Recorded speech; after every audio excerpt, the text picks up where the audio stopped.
Hello and welcome to Achievers Hype. Today I am continuing with chapter number 5 of class 11 psychology. और before we start the topic, आज के बारे में हम क्या पढ़ने वाले हैं इस बारे में हम डिस्कस करें, स्टार्ट करें. जो भी हमारे चैनल पर न्यू व्यूअर्स हैं, I would ask them to please join us the Telegram channel. जिन्होंने अभी तक नहीं ज्वाइन किया है, क्योंकि नोट्स जो भी हम डिस्कशन करेंगे वो सारी चीजें हम वहीं पर करेंगे. इसके अलावा आप हमें इंस्टाग्राम पे भी फॉलो कीजिए, because there is a lot of stuff I am providing you. Recently I have provided free counselling session, so there is a lot more things which are coming on your way. So don't miss those chances. Now coming to this point कि आज हम पढ़ने क्या वाले हैं. तो जो हमारा चैप्टर है that is sensory, attentional and perceptual processes. इसमें हम ये दो टॉपिक्स आज कवर करेंगे. पहला है perceptual processes and second is processes, approaches and perception. तो बेसिकली जो मेन टॉपिक है हमारा आज का वो है that is about perception. See perception एक ऐसा वर्ड है जो आप जनरल लैंग्वेज में बहुत ज्यादा यूज करते हैं. आप सबने इस वर्ड को काफी यूज किया है. किस तरह से करते हैं मैं आपको समझाती हूँ. See sometimes you tell your friends, आप अपने फ्रेंड से बात करते हुए कहते हैं दैट आपने मेरे बारे में शायद कुछ गलत परसेप्शन बनाया हुआ है, मैं ऐसा नहीं हूँ या मैं ऐसी नहीं हूँ. या आप किसी और पर्सन के बारे में कुछ डिफाइन करते हैं तो दूसरा पर्सन अपने माइंड में उसकी एक पिक्चर बिल्ड करता है.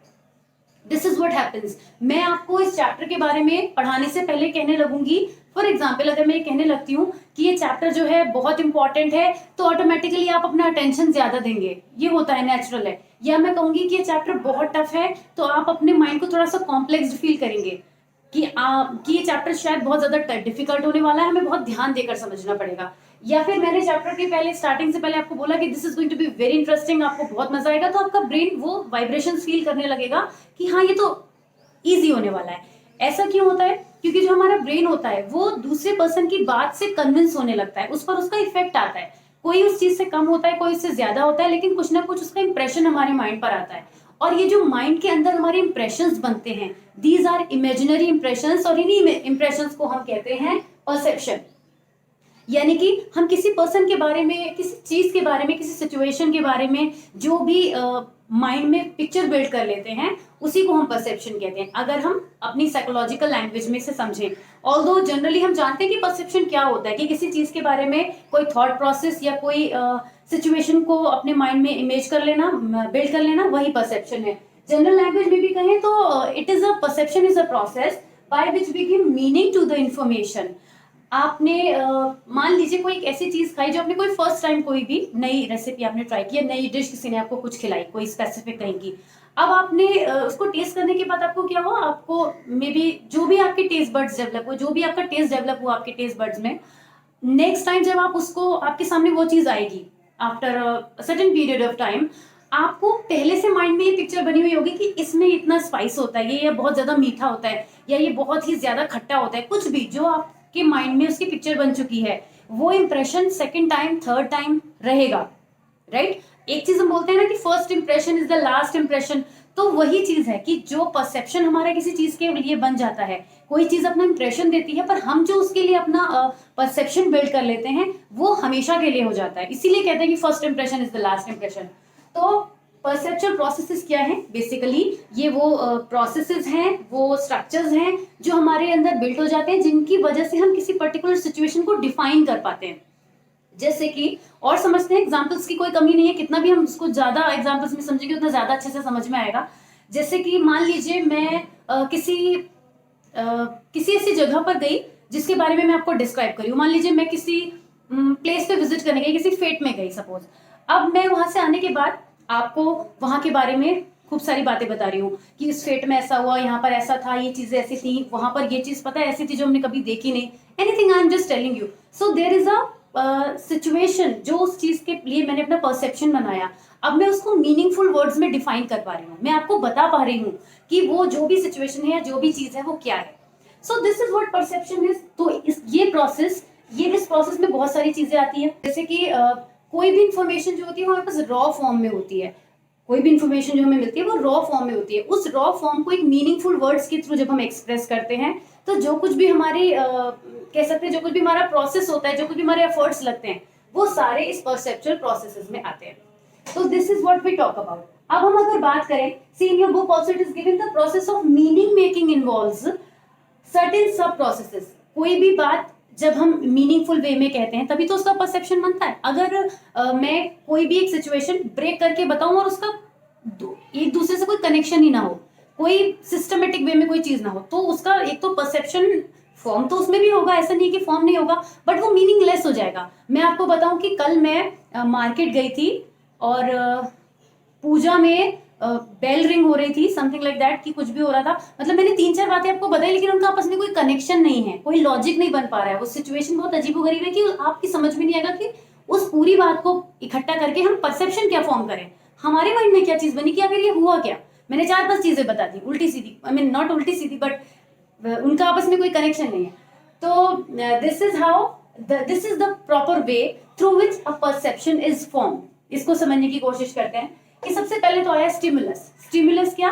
कोई सिचुएशन, कोई इवेंट, कोई स्टोरी, कोई बात, कोई पर्सन, कोई भी ऐसी चीज जो स्टिमुलस का वर्क करेगी, यानी that is a source of information, इसे हम कह सकते हैं।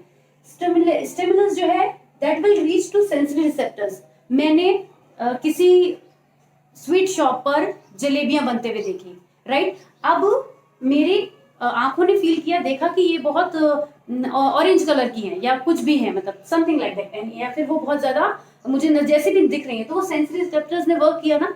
या कह सकते हैं कि मैंने इस जलेबी को टेस्ट करके देखा। सबसे पहले तो स्टिमुलस जलेबी हो गई, अब मैंने इसको टेस्ट करा तो मेरे एक टेस्ट डेवलप हुआ, तो सेंसरी रिसेप्टर्स यानी मेरी टंग ने, जो मेरी सेंसेस हैं, उन्होंने वर्क किया, उसको रिसीव किया, रिसेप्टर्स की तरफ वर्क किया। अब अटेंशन, अब मेरा उसे टेस्ट करते हो, ये तो काफी मीठी है या फिर ये तो बहुत टेस्टी है, अब मेरा अटेंशन प्रोसेस यहाँ चला। अटेंशन के बारे में हम पहले डिस्कस करके आ चुके हैं। अटेंशन वहां पे वर्क करा, okay this is what the taste of this particular thing is, that will reach to CNS यानी सेंट्रल नर्वस सिस्टम, हमारे ब्रेन में वो पहुंचेगा, वहां मेमोरी, प्रोसेसिंग, बहुत सारी चीजें होंगी, क्योंकि वो जो इन्फॉर्मेशन है वो हमारे माइंड में स्टोर होगी। आप कोई भी चीज देखते हैं, कोई भी चीज खाते हैं, अपने सेंसेस के थ्रू जो भी इन्फॉर्मेशन लेते हैं वो आपके ब्रेन में जाके प्रोसेसिंग होती है। ये हम लास्ट चैप्टर्स में पढ़ते आ रहे हैं, चैप्टर 3 में हमने ये डिटेल में पढ़ा था। अब सीएनएस में पहुंचने के बाद फाइनली उसके लिए हमारा एक परसेप्शन बनेगा। यही होता है, यही अगर देखा जाए तो मैंने जितने पहले एग्जाम्पल्स दिए हैं उनमें यही चीज तो थी, पर ये पिक्चर की हेल्प से मैंने आपको अब बताया। तो कोई भी इंफॉर्मेशन जब हमारे, और ये बहुत फास्ट होता है, बहुत फास्ट होता है, इसको हम टाइम लिमिट में डिफाइन नहीं कर सकते, बहुत क्विकली होता है। आपको देखिए कि आपने किसी चीज को देखा, आपको लगता है देखते ही हमारा उसके प्रति परसेप्शन फॉर्म हो गया, मगर ऐसा होता नहीं है। ये सारे प्रोसेस से गुजरकर इस तरह से परसेप्शन फॉर्म होता है। तो this is how we can explain कि कोई परसेप्शन कैसे फॉर्म होता है। तो ये टॉपिक हमने यहाँ पे कंप्लीट किया कि परसेप्चुअल प्रोसेसेस क्या होते हैं and how a perception is formed. तो अगर हमारे पास आता है परसेप्शन के बारे में, आई होप कि आप एक्सप्लेन कर सकते हैं विद प्लेंटी ऑफ एग्जांपल्स। अब तो काफी सारे एग्जांपल डिस्कस करे हैं हमने इस वीडियो में, तो आई एम श्योर कि आप उसको अच्छे तरीके से आंसर्स में लिख सकते हैं। और one of the students said to me कि psychology is very easy. Meanwhile in a call or somewhere एक स्टूडेंट ने मुझसे कहा कि साइकोलॉजी बहुत इजी है, सो आई सेड कि साइकोलॉजी वाकई बहुत ज्यादा इजी है। तो this is because you can use general life examples in every situation, almost every situation, so that becomes very easy for you to write. अब आगे बढ़ते हैं। Next is processes approaches in perception. Perception form होने में कौन कौन सी approaches होती हैं? जब हम किसी भी सिचुएशन को, किसी चीज को, किसी ऑब्जेक्ट को, कोई भी इवेंट है जिस पर हम अपना ध्यान लगाते हैं, अटेंशन पे करते हैं, राइट, तो परसेप्शन फॉर्म होता है। आपने देखा कि आप छोटे बच्चों को बताते हैं कि जब उनको बिल्कुल छोटे होते पढ़ाया जाता है कि जिसके भी 4 लेग्स होते हैं, टेल होती है, ईयर्स होते हैं, इस तरह से छोटे बच्चों को पढ़ाया जाता है ना, तो दैट इज एन एनिमल। उनको एक पिक्चर फॉर्म कराई जाती है उनके माइंड में। So this is how when they see a cat they know that it is a cat, it is an animal. या उन्होंने किसी गाय काऊ को देखा, they will immediately tell you that it is an animal. वो animal उसको बता देंगे क्लियरली। क्यों? क्योंकि उनको एक पिक्चर माइंड में फिक्स करा दी गई है, और this is how they tell. या फिर वो उनको ये बताया जाता है कि जो उड़ते हैं दे आर बर्ड्स, तो जब वो किसी पैरट को देखेंगे तो दे विल इजीली टेल कि ये एक बर्ड है। तो what I am trying to say out of this situation is कि जो परसेप्शन होती है ना, वो कुछ अप्रोचेस से बनती है, जिसमें से 2 अप्रोचेस यहाँ पर हैं। One is bottom up and second is top down. ये 2 अप्रोचेस हैं जिनके थ्रू कोई भी इंफॉर्मेशन हमें परसीव होती है। जो मैंने छोटे बच्चे का एग्जाम्पल दिया, उसमें हमने एक पिक्चर फ्रेम कर दी, और पिक्चर फ्रेम करने के बाद वो उसको जनरलाइज कर पा रहा है, राइट। लेकिन यहाँ पर जो 2 अप्रोचेस हैं, जब हम बड़े होते हैं हम चीजों को और तरीके से देखते हैं। जरूरी तो नहीं है ना कि हमें कोई बता दे कि आइस ठंडी होती है, तो हम जब आइस लेंगे तो वो हमें ठंडी फील होगी। हो सकता है कि हम वाटर लेके आइस को जमा दें और उसके बाद उसका चीज एक्सपीरियंस करें। जब हम बड़े होते जाते हैं तो चीजों को जो समझने की हमारी कैपेबिलिटी होती है वो इंक्रीज होती जाती है और मल्टीपल वे में हम समझने लगते हैं। मैथ्स इसका सबसे अच्छा एग्जाम्पल है। आप जब छोटे होते हैं आपको पता होता है कि ये क्वेश्चन ऐसे सॉल्व होगा, दैट्स इट। जब आप धीरे धीरे बड़े होते हैं, इवन 6, 7, 8 से ये चीजें स्टार्ट हो जाती है कि एक ही क्वेश्चन को करने के कई तरीके सिखाना टीचर शुरू कर देती हैं, या बच्चे एक ही क्वेश्चन को कई तरह से लिखना समझ जाते हैं। होता है ना ऐसा? तो वो क्या होता है, यही चीज है कि आप किसी भी चीज को कैसे परसीव कर रहे हैं वो मल्टीपल वे में हो सकती है। तो एक एक करके समझते हैं what is a bottom up approach and what is a top down approach. See, bottom up approach तब होती है when it is build up from the small piece of sensory information. See in your book on page number 97, it is written that recognition process begin from the parts which serves as the basis for the recognition of the whole. This is known as bottom up processing, right? अब मैं आपको पहले इसका example बताती हूँ जिसके बाद हम आगे बढ़ सकें। तो इसका एग्जांपल है कि आपने देखा होगा कि कभी कभी मैथ्स में ऐसे क्वेश्चन आते हैं जिसमें एक सीरीज फॉर्म होती है, राइट? उसमें क्या होता है, आपको यहाँ पे एक नंबर दिया है, या पैटर्न ड्राइंग भी होता है। पैटर्न ड्राइंग भी यही चीज है, नंबर्स दिए हैं मान लीजिए। मैं एक इजी एग्जांपल बता देती हूँ, कोई मैथ्स का स्टूडेंट नहीं है तो उसको डिफिकल्टी ना लगे समझने में। जैसे कि हमने ले लिया 3, 6, 9, 12 and then I left a space in between and then I wrote 18। अब इस एग्जांपल में हमने क्या करा, हमें पूरा क्वेश्चन है तो हमारे सामने पूरा क्वेश्चन, लेकिन हम उसको एकदम से देख के नहीं बता पाएंगे अभी, क्योंकि क्वेश्चन कुछ ज्यादा इजी है तो ये चीज थोड़ी अलग हो जाएगी। लेकिन हम इस चीज में क्या करेंगे, हम कुछ ऑब्जर्व करना स्टार्ट करेंगे, पार्ट्स में इसके ऑब्जर्व करना स्टार्ट करेंगे। We notice that the difference between these two value is 3। We notice that the difference again is 3, then we notice the difference again is 3। तो हमारे हिसाब से इन दो नंबर्स के बीच 3 का डिफरेंस होना चाहिए, इन दोनों के बीच 3 का डिफरेंस होना चाहिए, यानी यहाँ पर हमारे हिसाब से 15 आंसर आना चाहिए।